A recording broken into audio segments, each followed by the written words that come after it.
Assalamualaikum warahmatullahi wabarakatuh. Alhamdulillahi rabbil alamin wa bihi nasta'in ala umuri dunya waddin sayyidina wa maulana Muhammad sallallahu alaihi wasallam. Subhanaka ilma lana illa 'allamtana innaka antat tawwabur rahim. Rabbi shrah li sadri wa yassir li amri wahlul 'uqdatam min lisani yafqahu qawli. Bijaratin.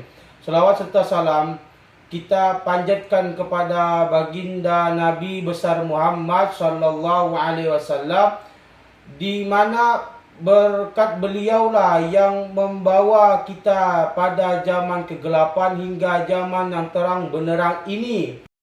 Yang terhormat dosen YIN Pontianak DRS Wahab MAG, semoga Allah panjangkan umurnya, Allah berikan rezeki yang banyak, Allah berikan kesehatan dunia dan akhiratnya.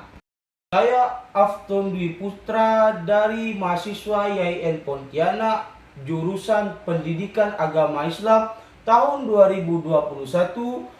Di sini saya akan menyampaikan sedikit materi yang berjudul nilai-nilai Islam pada tradisi Tacin Merah Putih masyarakat Madura di Pontianak pada bulan Sapar.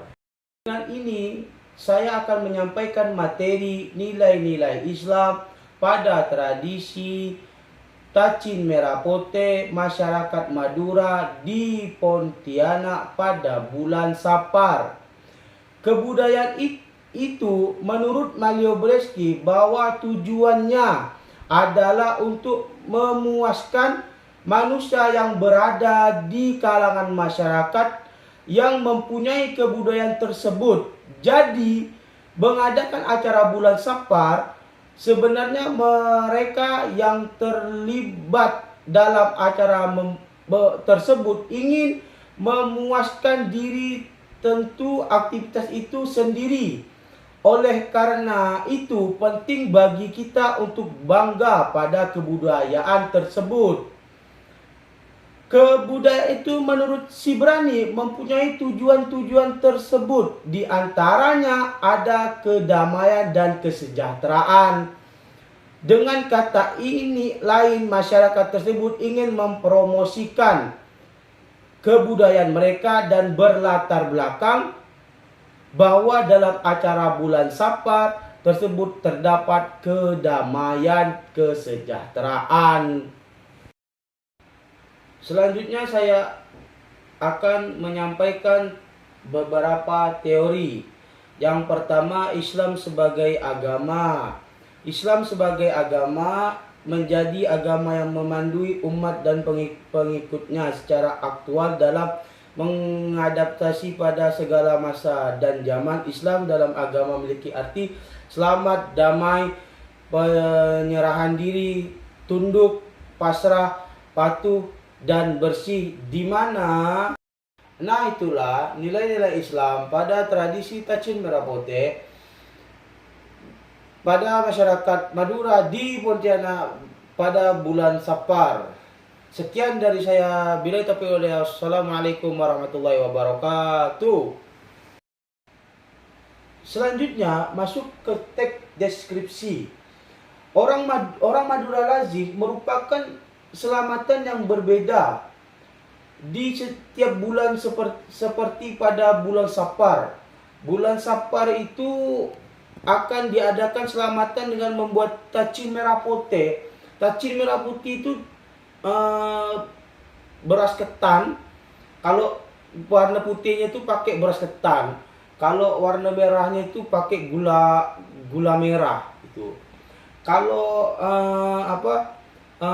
ini merupakan nama untuk pengganti bulan Sapar dia. Jadi kalau demikian juga untuk bulan-bulan lainnya, itu bulan Muharram lebih dikenal dengan Tacin Petis. Seorang penulis mengatakan orang Madura itu memang suka mengubah saat ditanya asal mula Tacin Merah itu. Ini menampakkan setiap bulan oleh orang Madura berbeda dan disesuaikan pula bentuk tradisi yang sudah zaman nenek moyang tuh udah ada tacin merah putih itu udah ada. Jadi tuh kalau tradisinya itu dia pakai bahan-bahan semacam kayak apa, beras ketan, semacam kayak apa, gula merah ada biar wangi masakannya tuh ada daun sirih. Nanti tuh sekelompok yang kita nanti kalau udah terbuat bubur tacin merah putihnya, itu nanti kita bacakan doa. Baca doa selamat baca doa tolak balak, pokok baca doa untuk di pertengahan, kalau enggak di akhir bulan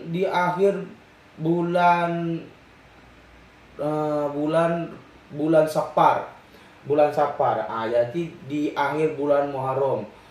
Di akhir bulan Muharram itu dibacakan doa. Jadi tuh kalau udah selesai kita baca doa, baru kita bagikan ke tetangga-tetangga yang dekat. Itu kita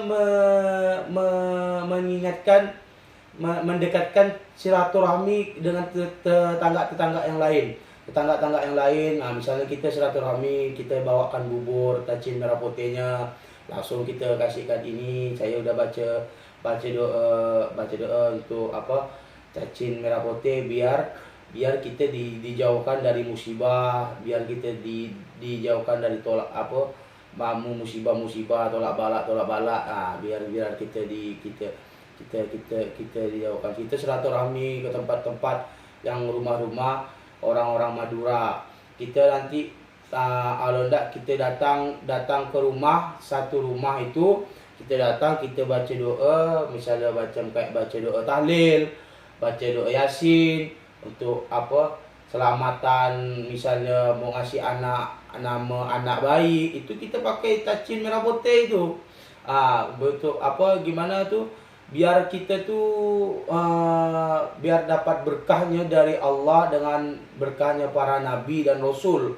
Berkah para nabi dan rasul tuh biar anak itu kalau kita kasih nama, biar kita tuh biar dapat rezeki yang banyak. Jadi kalau kata orang tuh silaturahmi terhadap masyarakat setempat di wilayah kampung Madura itu.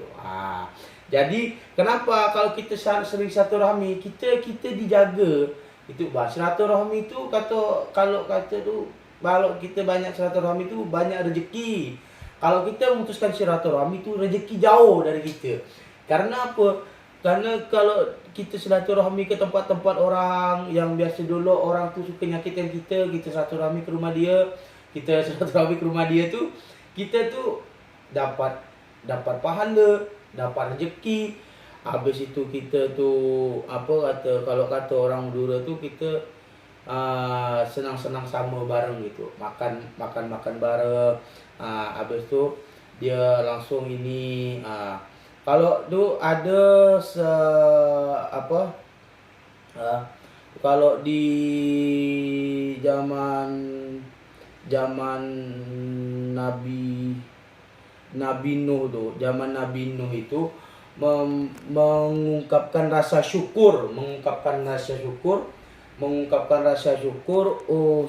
dengan memasak sisaan bekal pada kejadian banjir bandang.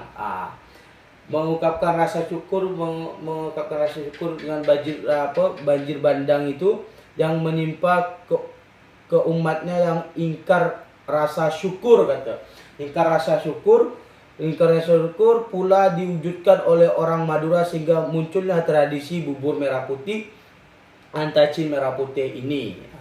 Gitu. Orang Madura mengatakan bubur merah putih itu dibuat untuk masyarakat saat datang pergantian bulan, yaitu bulan Safar. Pergantian bulan Safar. Jadi pengertian bulan Safar itu, itulah pengertian bulan Safar. Bisanya orang Madura menyebutkan bulan Safar Selain itu, orang Madura meyakini barang siapa yang tidak melakukan tradisi bubur merah putih ini akan terjadi sesuatu yang buruk dalam hidupnya. Jadi kalau misalnya kita tidak mengadakan bubur merah putih itu, kita tidak ikut bikin tradisi bubur merah putih. Nanti tuh dia tuh terjadi sesuatu yang buruk. Diri dia ini buruk.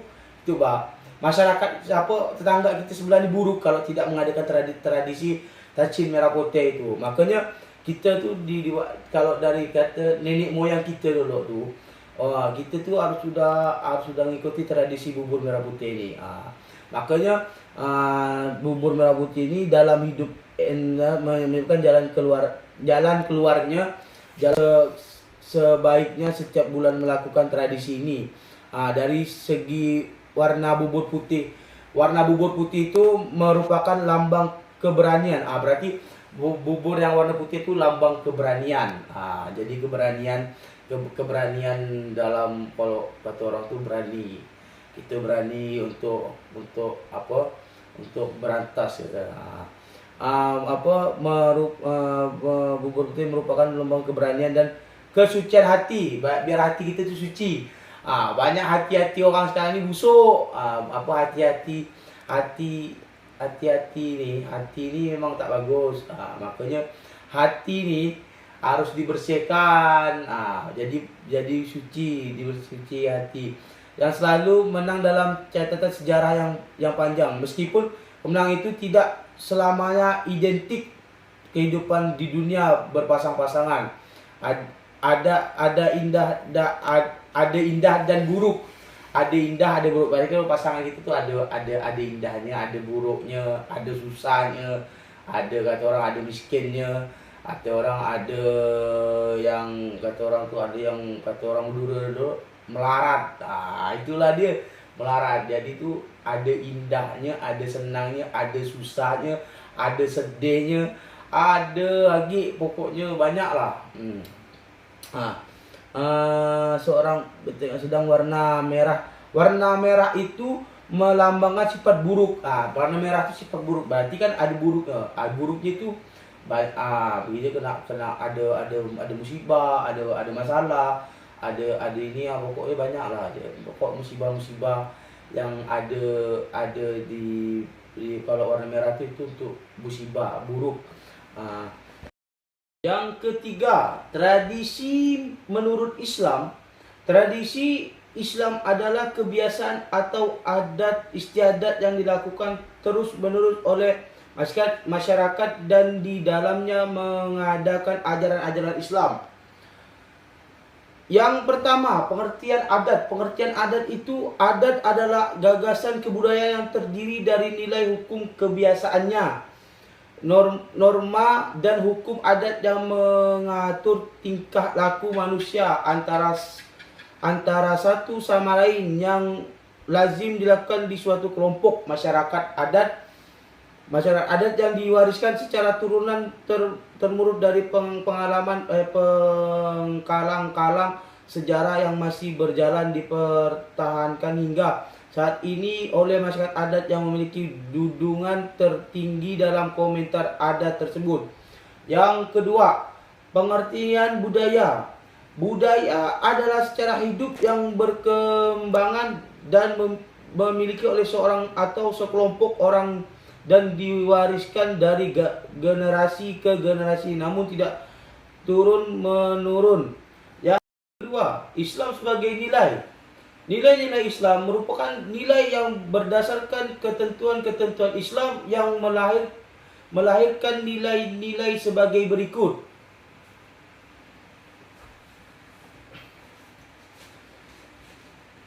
Kebudayaan bertunjukkan sebagai suatu hubungan pedoman antara manusia atau kelompok.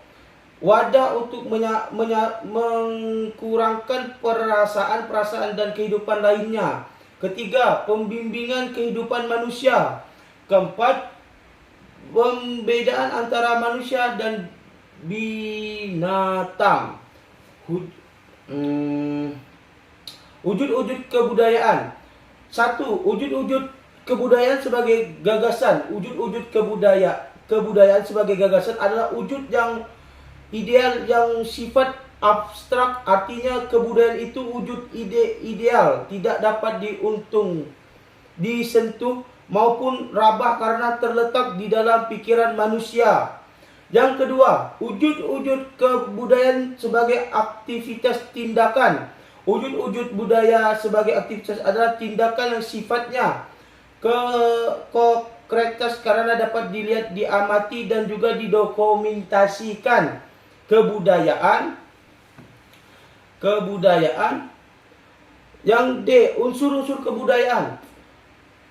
Cara universitas kebudayaan sendiri memiliki beberapa universitas, sepertinya yang ke-1, sistem bahasa. Sistem bahasa bisa menjadi salah satu unsur yang dapat membentuk kebudayaan, sebab bahasa merupakan alat yang diciptakan oleh manusia agar memperoleh setiap individu. Berorientasi sistem bahasa sebagai unsur kebudayaan. Yang kedua, sistem pengetahuan. Sistem pengetahuan adalah segala sesuatu yang diketahui manusia tentang benda, sifat, keadaan, dan harapan-harapan sistem. Yang ketiga, sistem kemasyarakatan. Sistem kemasyarakatan bertujuan untuk memudahkan untuk mencapaikan tujuan masyarakat itu sendiri. Oleh karena itu, terdapat pembagian tentu pada masyarakat tersebut. Sistem kemasyarakatan adalah sistem yang muncul atau kesadaran manusia sendiri ke manusia sendiri. Lain sistem yang dibutuhkan manusia karena manusia saling berkelompok dan saling kerjasama untuk melaksanakan acara di bulan Safar. Langsung sistem teknologi. Sistem teknologi itu bisa untuk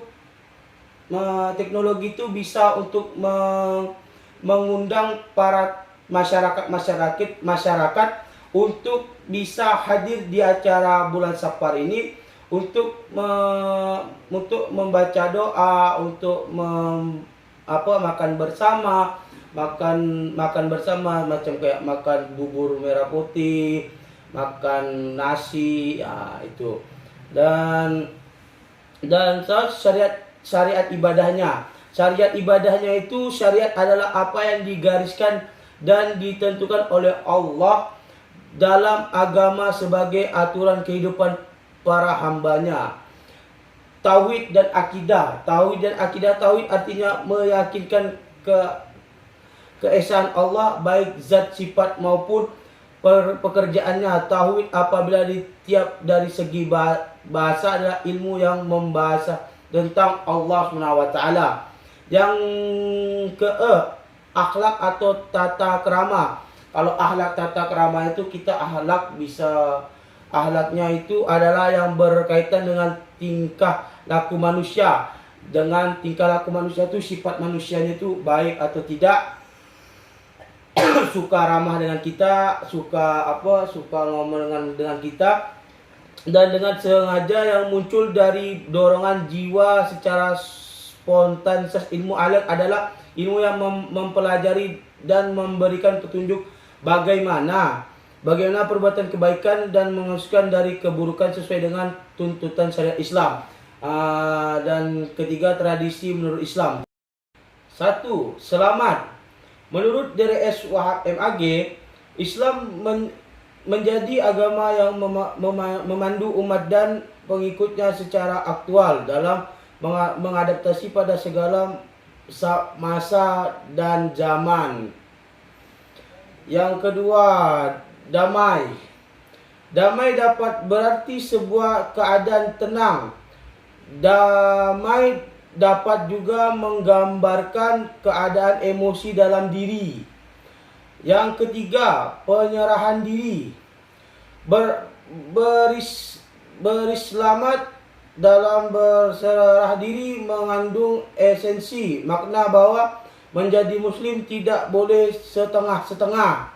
Yang keempat, tunduk patuh atau berserah diri, artinya mengerjakan perintah Allah SWT dan menjauhi larangannya agar selamat dunia dan akhirat.